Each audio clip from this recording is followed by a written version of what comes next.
Hello students, this is Vaishni Pandya और आज के सेशन में हम पढ़ने जा रहे हैं impact of changes in government policy on business and industries. तो गवर्नमेंट की जो पॉलिसी चेंज हुई थी, लिबरलाइजेशन, प्राइवेटाइजेशन एंड ग्लोबलाइजेशन जो आया था, उस वजह से क्या इम्पैक्ट आया है बिजनेस एंड इंडस्ट्रीज पे, वो उसके हम कुछ पॉइंट्स पढ़ने जा रहे हैं। ओके, तो फर्स्ट है हमारा इंक्रीजिंग कंपटीशन। तो क्या है? फर्स्ट हमारा इंक्रीजिंग कंपटीशन, कंपटीशन बढ़ा था। Okay, as a result of changes in the rules of industrial licensing and entry of a foreign firms, competition for Indian firms has increased.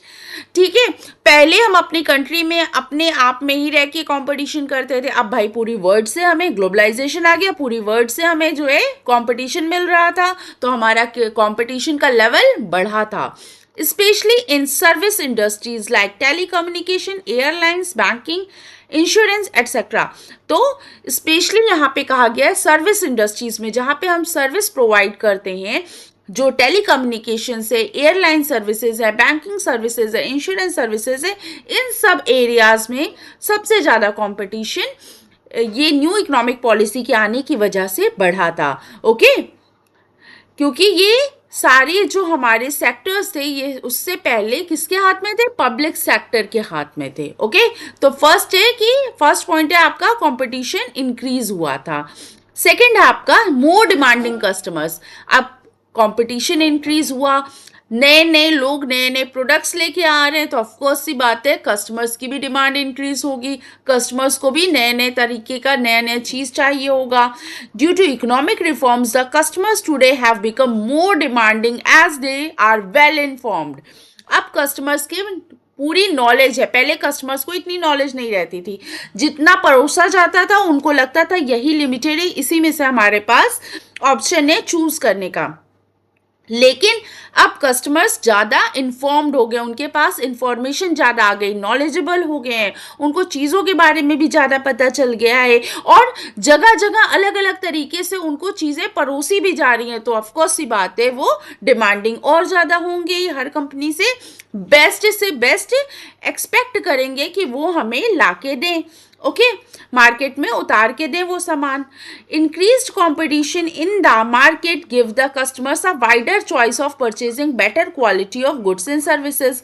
फिर वही बात कही गई है कि इतने कंपटीशन आ गया था मार्केट में, तो कस्टमर्स के पास भी काफ़ी अच्छी खासी चॉइस थी चीज़ों को सिलेक्ट करने के लिए, अच्छी क्वालिटी का सामान लेने के लिए, रीजनेबल रेट में लेने के लिए। ठीक है, तो उनके पास काफ़ी ज़्यादा वाइडर चॉइस थी एज़ कंपेयर टू पहले, जब वो सिर्फ और सिर्फ हम इंडियन मार्केट में डील करते थे। अब ऑल ओवर हमारा ग्लोबलाइजेशन की वजह से ऑल ओवर वर्ल्ड की मार्केट हमारे पास है और हमारे पास ज़्यादा ऑप्शन है चूज़ करने के लिए। तो इसकी वजह से हमारे जो सेलर्स हैं, जो सर्विस सेक्टर्स हैं, वो हम उनके बीच में कंपटीशन बढ़ा और कस्टमर्स के बीच में डिमांड को बढ़ाया गया है। ओके, तो दो इम्पैक्ट हमने अभी पढ़े। नेक्स्ट है हमारा rapidly changing technological environment. Of course सी बात है, अब टेक्नोलॉजी में भी तो कितने जल्दी जल्दी चेंजेस आ रहे हैं, है ना। आज एक नई टेक्नोलॉजी का आपका फ़ोन आएगा, लैपटॉप आएगा, फिर कुछ महीने बाद ही, 1 महीने भी नहीं लगते, 15 दिन भी नहीं लगते, आपको पता चलता है अरे अभी ये जो हमारा फ़ोन है पुराना हो गया, अब तो न्यू टेक्नोलॉजी आ गई है, नई और चीज़ें भी काफ़ी आ गई हैं, है ना। The new economic policy expose the firms to both the internal and external MNCs competition. Technological environment change rapidly. फिर यही बात कही गई, टेक्नोलॉजिकल जो एनवायरनमेंट है वो वाकई में बहुत जल्दी जल्दी चेंज होता है।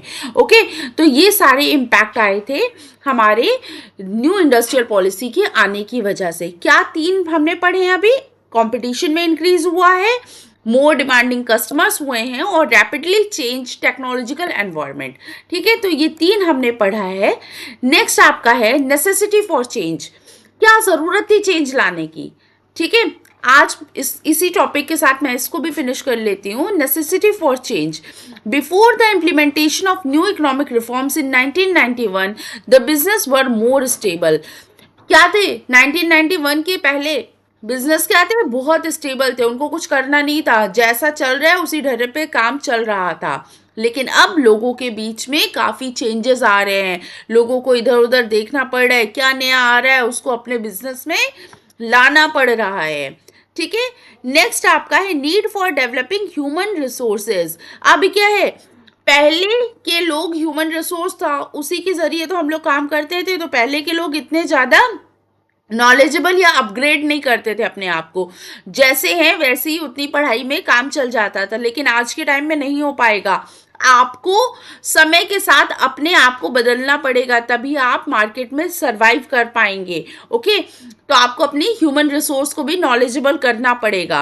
Indian enterprise has suffered along with inadequately trained personnel. Okay, पहले इतने एडुकेट पर्सनल जो थे, पर्सनल्स जो थे, एम्प्लॉयज जो थे, वो नहीं रहते थे। अब उनको साथ समय के साथ अपने आप को भी बदलना पड़ रहा है, अपने आप को भी अपग्रेड करना पड़ रहा है, अपनी नॉलेज बढ़ानी पड़ रही है। ओके, नेक्स्ट है हमारा मार्केट ओरिएंटेशन। पहले क्या था, देखिए, earlier firms were following selling concept that is produce first and then go to the market. पहले का क्या कॉन्सेप्ट था कि भैया खूब ज़्यादा हमें सेल करनी है, खूब ज़्यादा प्रोड्यूस करो, खूब ज़्यादा सेल करनी है हमें। लेकिन अब क्या कॉन्सेप्ट आ गया है, but now companies follow marketing concept that is planning production on the basis of market research and needs and wants of customers। अब क्या है, अब मार्केटिंग कॉन्सेप्ट आ गया। आज के टाइम में मार्केटिंग कॉन्सेप्ट को आगे बढ़ाया जा रहा है कि पहले आप मार्केट में रिसर्च करो, किस चीज़ की नीड, किस चीज़ की ज़रूरत, किस चीज़ की वांट ज़्यादा है, उसके बाद आप प्रोडक्शन पे ध्यान दो। ओके, और पहले प्रोडक्शन पे ध्यान दिया जाता था, और अब मार्केटिंग कॉन्सेप्ट पे ध्यान दिया जा रहा है कि पहले आपको रिसर्च करनी है कि मार्केट में किस चीज़ की डिमांड है, उस हिसाब से ही हमें कस्टमर को चीज़ें देनी है। ओके, नेक्स्ट है आपका loss of budgetary support to the public sector. As a result of economic reforms, the importance of public sector has declined। तो जब न्यू इकोनॉमिक पॉलिसी आई है तो प्राइवेटाइजेशन बढ़ा है तो पब्लिक सेक्टर का गिरा है। ठीक है, पब्लिक सेक्टर से गवर्नमेंट ने अपने हाथ खींचे हैं, तो और कहाँ किया है, प्राइवेट सेक्टर में ज़्यादा उन्होंने अपना सपोर्ट दिया है। Okay, this is because of reduction in budgetary support by the government to the public sector. तो बजट में भी उनको फिर एलोकेशन भी फंड्स वगैरह का भी कम करना पड़ा, तो बजटरी सपोर्ट भी मिला है।